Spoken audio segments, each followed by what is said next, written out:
Bible சொல்லுது, அந்த காலத்தில் இருக்கிற பொக்கிஷங்களை, ஒளிப்பிடத்தில் இருக்கிற புதையல்களை நான் உனக்கு கொடுத்தேன்னு சொன்னாரு. அந்த காலத்தில் இந்த பொக்கிஷம் யாரு தெரியுமா?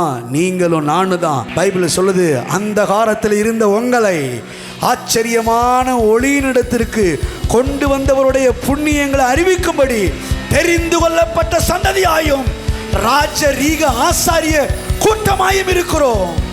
நாம் தெரிந்து கொள்ளப்பட்டவர்கள், நாம் முன்குறிக்கப்பட்டவர்கள், நாம் அவருக்கு சொந்தமானவர்கள், நாம் அவருடைய மகிமைக்கு புகழ்ச்சியாக சொந்தமாக்கப்பட்டிருக்கிறோம், அவருடைய சொத்துக்களாய் இருக்கிறோம்.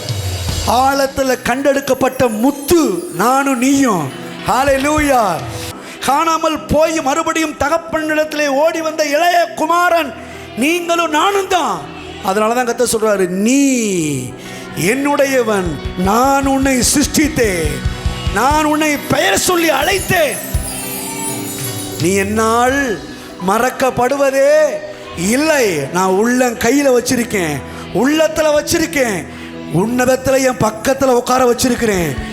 எப்ராஹிமே, என் ஜனமே, நான் உன்னை எப்படி மறப்பேன், நான் உன்னை எப்படி கைவிடுவேன், நீ என்னால் மறக்கப்படுவது இல்லை. எந்த அளவுக்கு தெரியுமா?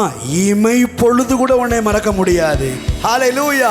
மிகுந்த இரக்கங்களால், அநாதி சிநேகத்தால் உன்னை எனக்கென்று தெரிந்து கொண்டு வேறு பிரித்து சொந்தமாக்கி இருக்கிறேன்.